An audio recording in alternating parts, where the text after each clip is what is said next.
Hi, this is Real Men Unscripted with Derek and Jerry. We hope you enjoy this podcast.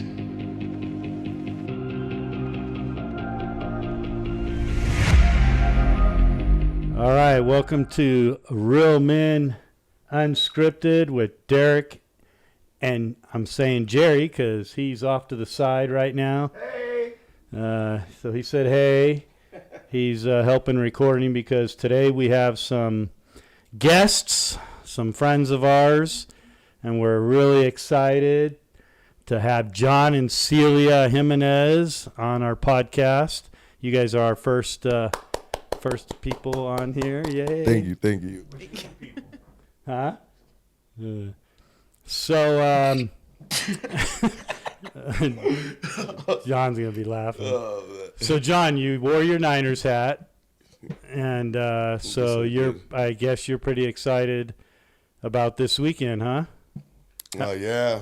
Hopefully we beat the Lions. So, you won't get mad if I say I'm kind of rooting for the Lions? No. Okay. Just another hater. I just kind of want some teams that haven't been in it in a while. So Excuse me? I just want some teams that haven't won in a while. Plus, I don't want the Niners. That's what America wants, I guess. Yeah, and I don't want the Niners to tie the Steelers for 6 Super Bowls. Oh, that's why. Yeah, that's why. Because he's a Pittsburgh Steelers fan. Airs, they would have already played. What? This airs next week, so they would have already played. So Oh, yeah, they would have already played by the time this airs. So. Yeah, they probably already won. So yeah, you guys were the first when we wanted to put the podcast together. I wanted to have you guys on because you guys have a pretty amazing story. We're going to get pretty in depth with some stuff, good, bad, and how Jesus has really turned some things around in the family. And so let's see. We've known you guys for about 2 years, right? Although we both went to Church LV together. But did we know you there? No. Okay. You guys went there, though, right? I did. Or you did. Okay. I did when I first moved here from Vegas. Okay. All right. So then, so we all go to Hope Church. Shout out to Hope Church. And so we met a couple years ago, and John's in my men's group. Celia's in Tammy's women's group. And so it's been awesome to get to know you guys. Thank you. And so we're going to just start out with some questions. If you see me reading the monitor, it's because this is like a little interview. And so for those of you that are just listening, you can't see us. But so I'm going to be asking them some questions, and we'll probably make this like a 2-part series. So thank you guys for coming on, and welcome to our what would you call it, our humble abode here, where we can see South Point out the window. All right, so let's start out. Where did you guys meet? We met back in high school through a friend named Georgina. Okay, and that was in California, right? California. Southern California. Yeah. Okay. San Fernando Valley. All right. So you said high school? High school. We're high school sweethearts. Oh, man. So, like, what grade in high school did you guys meet? I was in 10th. 10th? I was in 11th. Oh, so she, little Robin the Cradle there. Yeah. Like 1 year. So, did you guys go to, like, any proms that junior or senior year or anything? Yes, I went to her prom. Her prom, okay. Yeah. Her junior or senior year? Her senior year. Senior. Okay. And then did They you don't go? do junior proms in California. What? I had a junior prom, I think, Really? in Northern California, but Oh, I it was feel only like senior. I feel for like us. I did. So then, did you turn around and go to his the next year? Or? No. There's a story with that. Huh? Yeah. We Did you get pregnant or? No. That was 2 years after. Yeah. It Yeah, was- stopped going to school. I just stopped going to school because I remember the principal said that I couldn't play any more football because I tore my ligaments. Okay. So yeah, You've showed me that injury before. Yeah, so I was just like, well, I guess I'm just gonna go to work, So I started working. Okay. Yeah. All right. And then when did you guys get married?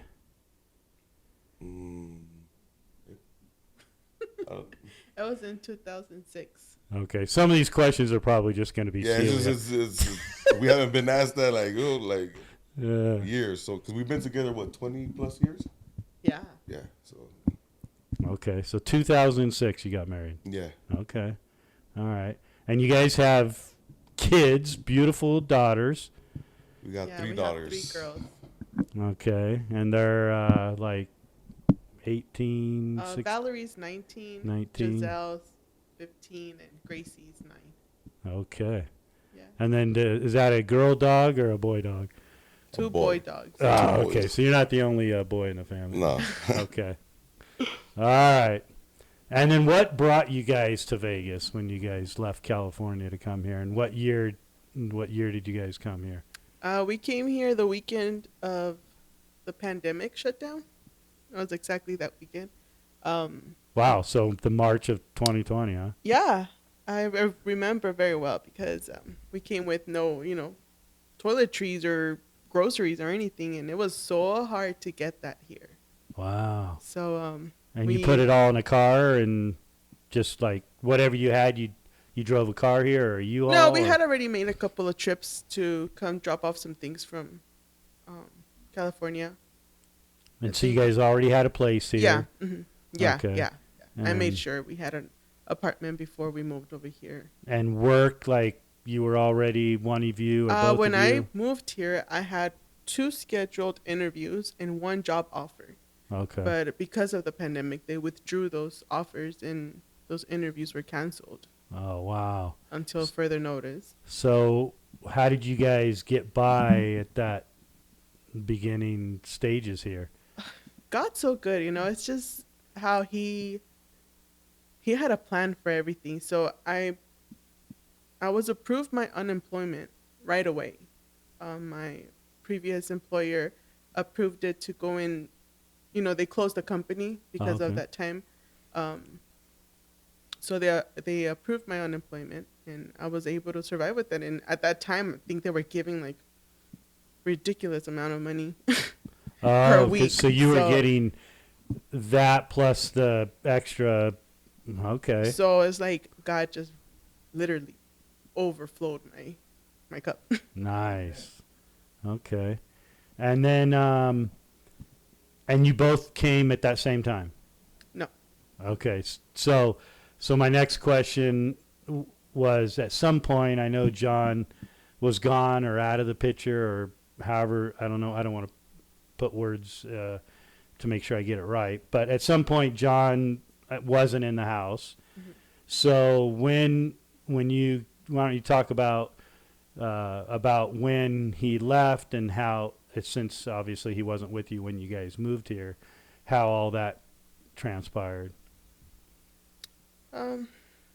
Well, me and John had been together for, what is it? I want to say 17 years. And, he's always been a good man, providing for the family and being a good husband, a good father. And, he fell into a really bad drug addiction after their 17 years that we're married. So it was hard. And in California, he lost his job. He lost everything. And that's the reason why I moved to Vegas, because I just couldn't afford it no more. So my friend that lives here, she's like a sister to me. So she helped me move here to Vegas at that time. So, yeah, he stayed in California. And although I think by knowing you for a couple years, although you were on drugs and stuff, it's not like you were in and out of jail or anything. No. So you didn't get in trouble. No, I was just using drugs because I had like a lot of personal problems. And with my family. If you want to say, what would be your drug of choice that you would used? Well, started using cocaine, and then I kept lying to myself, to my wife, to tell her that I wasn't using anything anymore. So it But got she to could tell, I'm sure. yeah, it got to a point that I started breaking TVs at my house, and I was going crazy. So I went to the hospital, and then I guess they were gonna take away one of our kids or something because I was on drugs, but that didn't CPS. happen. CPS. So I like I remember just kept lying to her, and then I started that I was gonna stop from that point on, and I didn't. I just started using crystal meth after that, and I just fell deeper and deeper and deeper, and it was just I couldn't until I hit rock bottom. It was just bad. So were you at that time when? So did you kick him out before you left and come here, or did he just kick himself out and was living like? Were you living on the streets or living at different places, friends, I was whatever? staying at a friend's house. Yeah, I never had the heart to kick him out of the house. Just because I always saw who he really is. Because you've been with him since you were 10. Yeah. So We were young, so never had the heart to just kick him out. The reason he went to the hospital was because he was telling me he was going to kill himself. So I had no other option. did someone put? So in California, it's called 5150 hold. Yes, they did that. So they put a hold on him, and that's where you can be on for 72 hours. Usually they release you way before that, but that's the max that the officer technically can put it, but then the doctor can let you go Yeah. within. Yeah, so he that's released when. me that same night. It was That usually happens. As soon as you tell them, you know, you don't want to harm yourself or whatever, they got to hear those key words that you don't want to harm yourself, and then they usually let you go, have you sign a piece of paper. At least, in law enforcement, that's how it always happened. We always, would put it, and then they always sign something to get out. Sometimes they'd be out faster than I write my report, yeah. So then you just said, okay, me and the girls I just can't put up with this. I'm moving to Vegas. I believe God, so gracefully closed doors for me over there, and I had no other choice. I have to leave. Now, what about like either one of your guys' family there that you could lean on? How were they handling it, or did they know about it? Did you guys like even tell them? My family was hurt to see me hurting, and they stopped talking to me for a while. Because they wanted you to probably leave him. Yeah. And because of the. Eventually I did. Okay. And then, can you, do you have tissue just in case? I'm sure she'll need it. So then you guys come here, or no, you come here. He's still in California, and you already had your friend here. Now, during this time, were you already a Jesus follower? Yes, I came to Christ in 2009.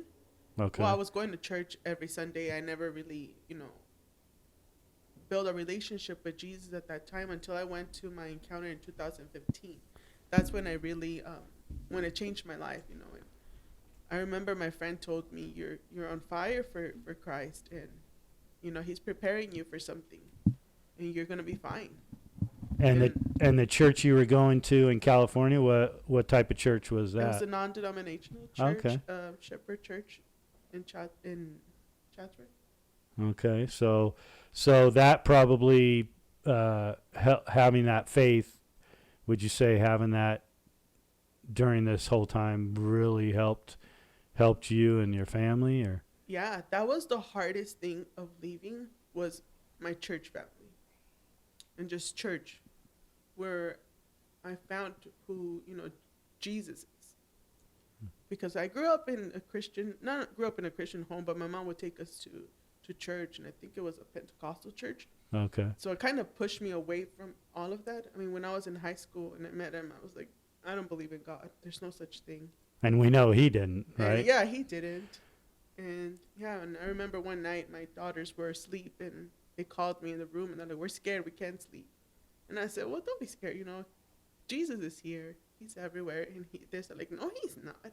He's in grandma's roof." It was around Christmas time and they thought the nativity was God. That was it. Ah, So I got a conviction, you know, like I need to let them make that choice to decide for themselves what they want to believe, you know, because I had the choice. Sure, I chose sure. not to believe. So I remember a coworker invited me to that church. We went, all four of us. The girls loved it. They loved the children's ministry, and every Sunday they would wake me up. "Can we go to that place? Can we go to that place?" And I'll be like, "How about we go to the park? Or I'll take you guys to Chuck E. Cheese instead." And they were just, you know, pushing to go. So I did it for them. I went every Sunday. He went once in a while with me, not as much. And I think it took me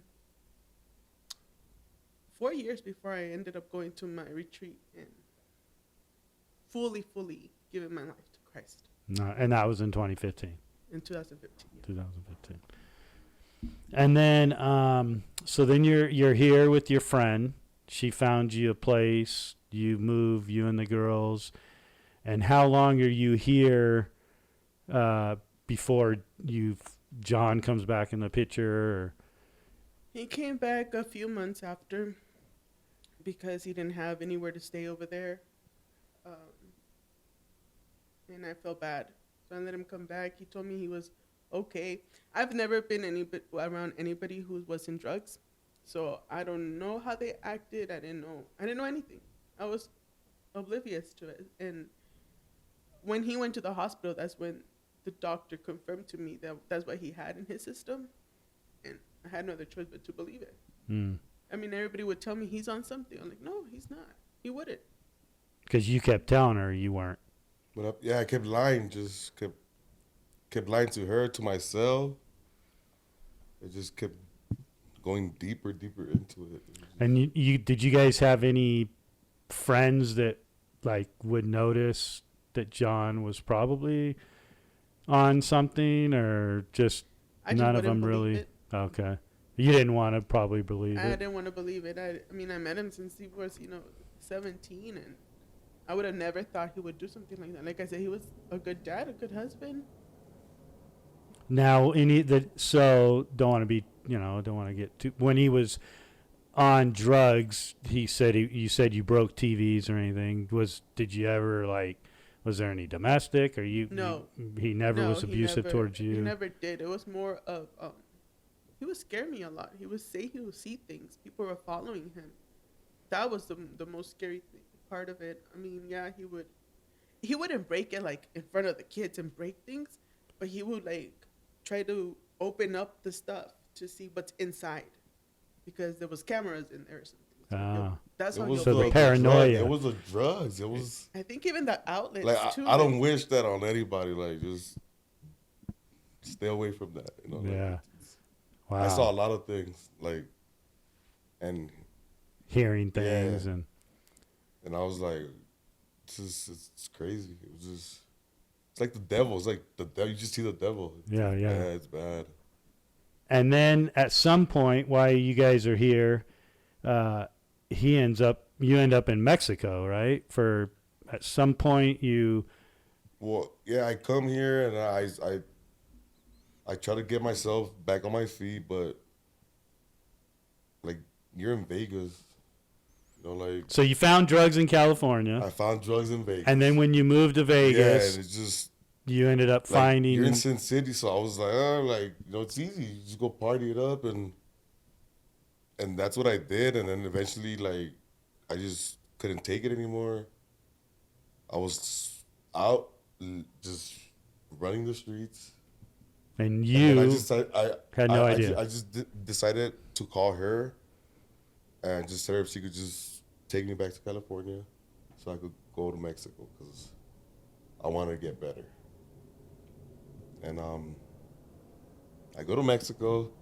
And so you guys she comes here in March of 2020. Roughly when do you come here? You said a few months after that? Mm-hmm. And then I get a job. I start doing my my duties or whatever, but then I fall back into the drugs. and what month and year do you head to Mexico roughly? Remember? I want to say 22. Yeah. So sometime in 22. I didn't see him for a couple of months because he was out of the house. He I would call moved me out. when Yeah. he moved out. I'm not sure where he really was, but he would call me, pick me up at this place, and I would go. There was a time that I was like, that's enough. Enough's enough. So I wouldn't even answer his calls no more. I think I blocked his number. I didn't want to hear nothing of him. and what were And I the let it be. and now the girls, the youngest one, she's 11 No, now? she's 9. 9. Gosh. So she was like 7. And how were they handling? You know, they were all underage. How were they handling it this time? My youngest one was very sad. She's the one that hurt me the most. The older ones wanted nothing to do with him. They were angry. Sure. I don't blame them. They didn't even want to see him. But the younger one, she's still young enough. She wants daddy. I probably asks, where is daddy? You don't know. Yeah. And so then in 2022, you drive them back to California, and then you somehow go to Mexico. I tell my mom to buy me a ticket to go to Puerto Vallarta. So I go out there, and then there's drugs over there too. So I'm using drugs, and then for some reason I get picked up by 3 guys, or I think it was a white Suburban. It was like 4 guys. They just come up to me and they put handcuffs on me. So they take me to a facility. It's like I'm guessing it's a rehab center, and I get beat up. They put handcuffs on me. I get tortured. But I was still on drugs, so I was just seeing things. But from that point on, I saw God. Like, God came into my life, and from that point on, I just changed my life. Cause I went through it, and they beat me up pretty bad. I have scars. But I just thank God that I'm still here and alive. So let's break this down. When you went to Mexico, was it because you knew of a program over there, or you were just trying to? I was just trying to get away from my family and see if I could probably just move on or get better. But my goal was to get better because I was trying to recover my family. And did you know anyone? No, in this town that you were going to go to in Mexico? Well, I have a house out there in Puerto Vallarta. Okay. Yeah, but I'm guessing it was my brother or my mom that probably called these people to lock me up, so I could get off drugs. Because I guess here in California, it's different. Like, they'll put you in a rehab center, but they're not gonna beat you up. No. And and a lot of them you can leave. Yeah, and if Mexico, you want to leave. It's a whole different ballgame. They chain you up, they beat you up, they feed you whatever they want to feed you. It's this torture. It's nothing nice. And you were there how many days before? A whole month. A month. So 30 days of every day getting tortured. I was chained to the bed. I couldn't even go to the restroom. And you couldn't call anybody. They didn't let you make calls or anything. Nah, no phone calls. They feed you. They fed me, but it was just limited. It wasn't even good enough food. To keep you alive. Yeah, and then they took this away from me too, and I was just man, no. That's your drug of choice now. I'm no, but for Coca-Cola, you need to give this man this guy drinks more Coca-Cola than anybody I know. So while you're there for this 30 days, you're at some point unless they keep drugging you, at some point the drugs wear off if you're there 30 I was days. off drugs. And did you think it was a rehab facility at this point? Like, well, did they tell you like, hey, you're here, your parents? Well, the guys kept telling me that, yeah, it's like a rehab center. It's called, in Spanish, it's an anexo. Like, but like, it was corrupted because they would take us to go work, to go like to the fields, to go plant watermelons. So, And the guys, like the main guy would charge for all these guys for labor, and he wouldn't pay us. He'll collect all the money for his facility. So so you're there. How many days after before you start working? It was 2 weeks because I had to recover because I got beat up pretty bad, like 3 times by like 40 guys. They opened my head up. Yeah. That's a nasty scar. Yeah, but the good part is that like God was always there with me because I didn't feel nothing. Maybe because of the drug, but I'm assuming it was God. He would just put a shield over me, and then protected me. That is amazing. And you were saying like, I've heard your story before. That's why I wanted to have you guys on here. And so then at some point you're working for them for a couple weeks, and then all of a sudden, Yeah. Well, how do you get out of this place? Well, I was there for a whole month, and in that month, I escaped once. I left with some other guy, like just before the 30 days. Yeah. Okay. Because they were gonna have a party for us. So I don't know for what, but I decided to leave, and I left. But they brought me back because it's like they're all connected in somehow. I don't know how, but they're all connected, and they found me. They brought me back.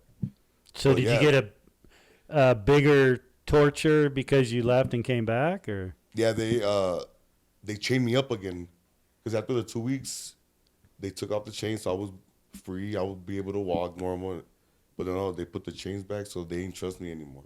And did they have like just bunk beds for all you? Yeah. For all of you, Yeah, like and during they that had time. Bed bugs too. Bed bugs, those are the worst. It was the worst. It was my like gosh, I've had those before. And it was hot. This happened in Mexico, in Nayarit.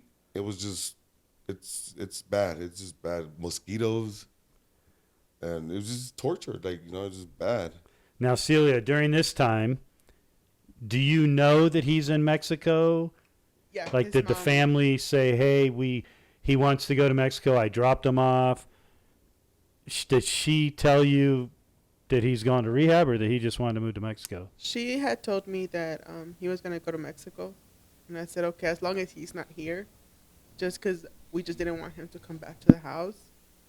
Because every time he would come back to the house, I'll let him stay in the living room, stay in the couch, because I felt bad. I didn't want him being in the streets. But we just didn't want him to be here in Vegas anymore. So she just told me, don't worry, he's not there anymore. He's in Mexico. And I said, okay. And then she called me the day that they were going to take him in. She said, you are his wife. I'm just going to, ask you if it's something that we should do. And I said, yeah. So the people in Mexico called you? No, my mother-in-law. And said these people are kidnapping I think we're them. I think we're going to take him into rehab, she said. Okay. And I said, let's do it. Let me know what I could help you with. And did she know that it was... No. My mom didn't know that going to be this type of torture? No, she did not know that. No. How does she feel about that now? That you have this scar? Is she like, oh, like, man. I told her not to feel bad because they did it because they love me. They wanted to see me better, but like, they know what was behind the scene, but it's all good, like, she's just happy you're alive. Yeah, drugs. I'm still here, I'm in good, so. Okay, so we're going to wrap up part 1. And, we want to try to make it so people can watch it. So come back for part 2 and get to hear the finish of John and Celia story. So, again, hit the subscribe, like, and we'll see you on the next one. Peace out.